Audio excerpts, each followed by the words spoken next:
all plays out in a society. Okay?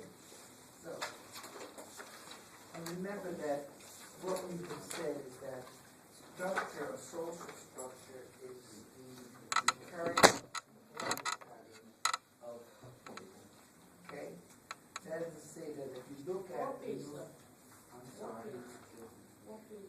I don't know that I'm on the page. I suspect I'm on the first page of chapter 4.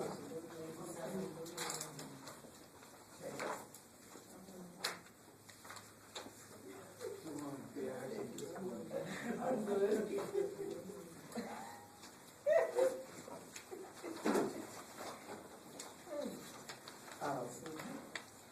Now remember, okay, that your book sort of points out even there that people learn how to behave and recall to behave because it's behavior. And that you almost acclimated or taught how to behave in society. And when we look at structure, we can look at it from a micro standpoint, that is, individual standpoint, which is very much what our symbolic interactions will talk about. We can look at structure from a meso level, that is to say that we look at organizations and real kind of institutions, and we can look at it from a macro level, okay, that when we start looking at it from the wider scope, okay? Now, what happens is that they say that in all of these cases, there are two interconnected goals, okay? One is to describe the underlying patterns and to make connections. You want to see what the patterns are, and then you want to make some sense out of it, okay? Now, it says that, most behavior becomes routinized. That is to say that they become routine, okay? And that's not to say that routines cannot change, because they can, okay? The only problem is that sometimes it's hard for an individual to make the change, because they can spark the change. Okay? Now, what we call is that these more or less predictable routines are what sociologists say is at the heart of a social institution. And the social institutions are the major arenas of social life in which durable routines and patterns of behavior take place. That is to say that we look at it and we know that some of the behavior lasts, I almost want to say for centuries, but it lasts a very, very long time. It becomes durable. Okay? And I think your book gives you an example. They say that look at some of the institutions that the government uses. Look at a social institution. We have a government, okay, that we know sort of what to expect from government, okay? And we have schools, businesses, religious institutions, and all of these play a particular part in our culture and our ideology and in the structure of the country. Okay? Now, we usually experience social structure as solid and unchanging patterns of everyday life, and they seem to be permanent and inevitable. However, that's because we do not feel that individuals can just go in and change the structure. You just can't go and say, well, I don't like the way this is operating, I'm going to change it. That's not to say that structures don't change, because cultures change over time. Okay? Now, one of the best ways to understand the structure of society is to compare it to other societies, or to compare it over time. Okay? Now, what I think we're saying is that when you look at other folks are a little sleepy. I guess that's what you are. And you would think this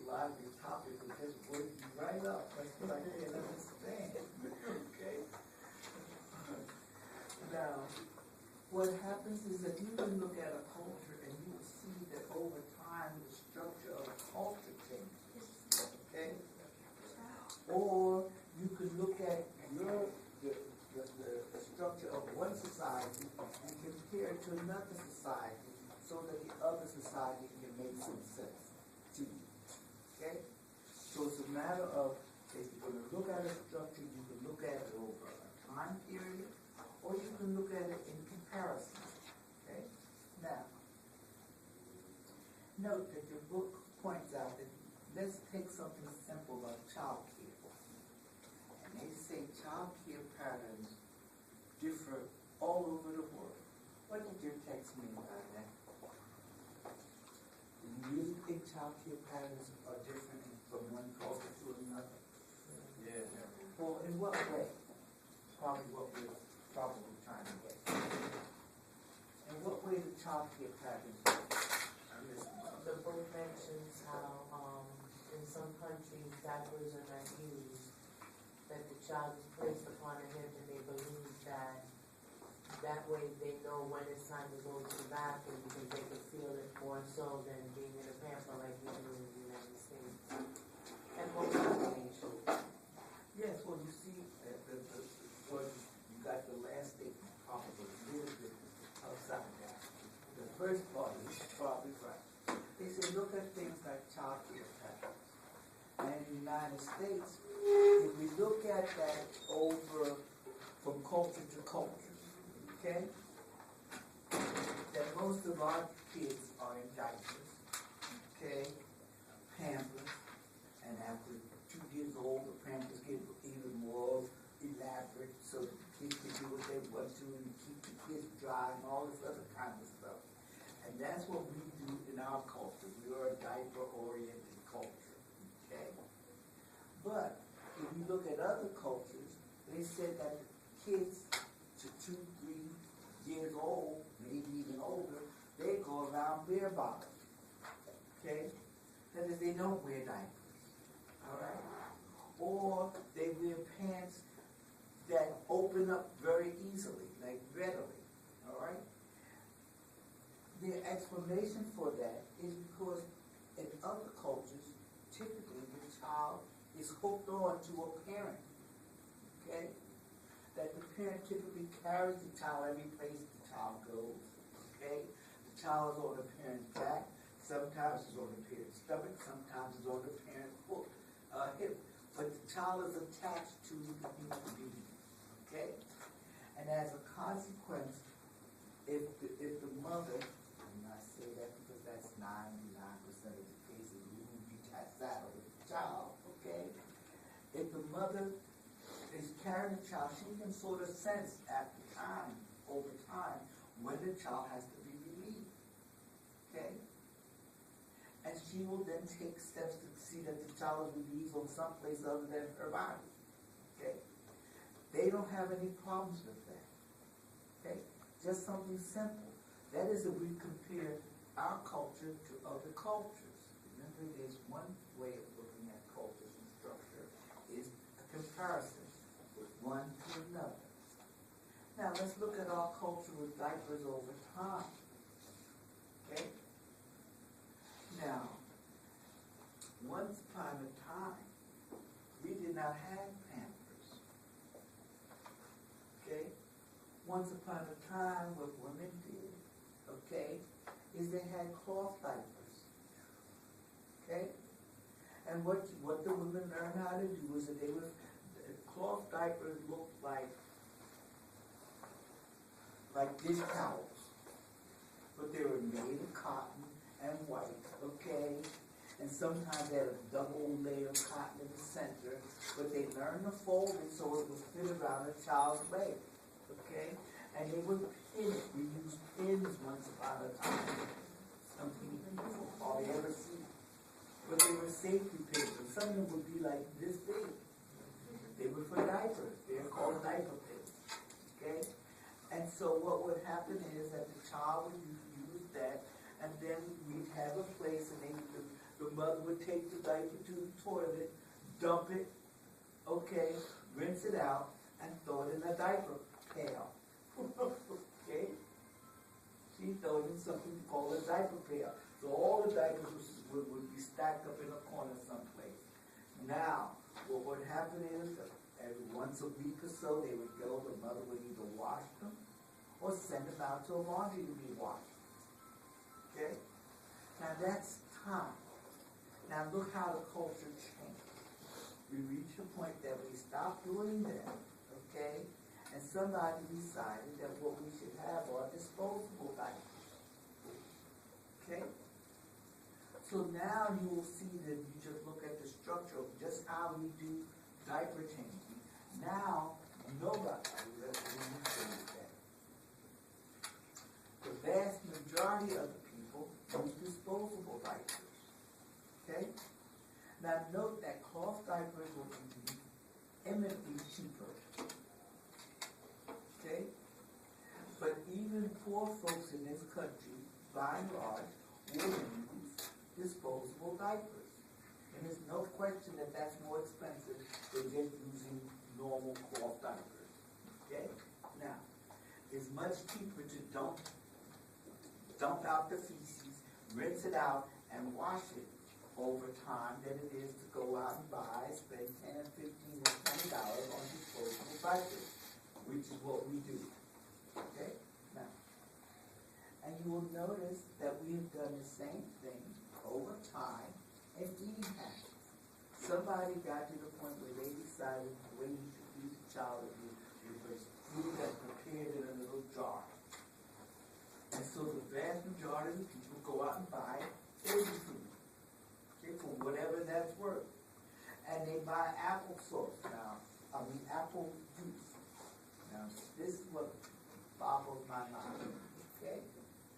They have a special apple juice for babies. Have you ever tasted apple juice? It is nothing but water. What is so terrible about apple juice that you have to have a special one for babies? You understand what I'm saying? If you bought a bottle of apple juice, don't tell me that baby could not drink that bottle of apple juice. So we have to go out and buy special little cans for the child. But that's our culture. But notice the issue here is that we're looking at the structure of a culture over time. So one of the ways we look at it is compare from culture to culture. Other ways we look at it is compare the same culture over a period of time. Okay? Now, note that they also gave you a hint in your book that look at how this culture has changed just in terms of people getting married. Once upon a time in this culture, we notice some cultures, people don't use love as a criteria for marriage. Okay, we've already discussed that. But even in this culture, that has changed. In the 1960s and 50s, there was no question that when women got married, they assumed the name of the husband. Right? Okay, they just assumed the husband's name. Okay. There's no question that in the 1950s and 40s, women couldn't even own property for the most part. That if a woman wanted to buy a house, if the house would be in her husband's name. If a woman wanted to buy a house, she wouldn't even have to put the house in her son's name or her grandson's name because she was not allowed to own the property. Okay? Bank accounts basically were in the name of the man. And so what women would do is that they would go someplace and instead of saying Mr. Richard Smith, they would write Mrs. Richard Smith. Okay, so that they could access the accounts. And that's the kind of thing that was going on. And people got married younger. And women didn't have an illusion that when I get married, I'm going to be out working. Now, let me rephrase that a little bit. Now, middle class and upper middle class and above women did not have that illusion. Poor women have always had the illusion that, look, I try to support my family. There's a difference in how we engage in society. Okay? But the point is that today, okay, when we get married later, when we come in and say, well, I'm not taking your name, and if we have a kid, I'm going to hyphenate the child's name, okay? That's what happens. And ironically, even in today's society, the woman says, yes, I'm pregnant, but I'm not gonna have the baby. Okay? That was never questioned back in 1950, 1960, 1970, 1980. It's a question today. Okay? There was nothing that you could say, and look how far we carry that. We carry it to the extent that if a child, in some states, if a child is 13 or 14 and has a baby, and she decides she's going to give the baby up for adoption, who's going to stop her? Who can stop her? Well, the answer is nobody. Okay? I don't care what the child's mother says. I don't care what the child's father says. If the child says, I'm going to give this child up for adoption, but I don't want to saddle with the child is gone. If somebody will adopt the child. Okay? And many of our states are like that. And you'll see these are the kinds of cases that some people are arguing against it. Okay? That's what's part of the argument. If you put this kind of decision in a child's life, in a child's hand, and the child can't even support herself yet, but you give her the right to make that decision. Most state laws do that. Okay?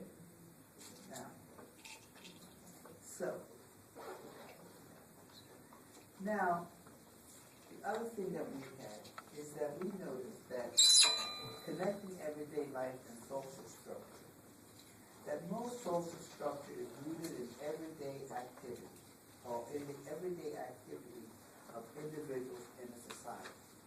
Okay? And then what sociologists do is they use two key concepts to understand what links people to one another and the patterns that constitute a social structure. Those two concepts are status and role. Status and role are the things that link the people together and show us the patterns of social structure. Now, what do we mean by status? Okay? Well, there's always vocabulary built in the course. Okay? When we say status, we say it's a position in a social system that can be occupied by an individual. Okay? Status is a position in a social system that can be occupied by an individual. Okay?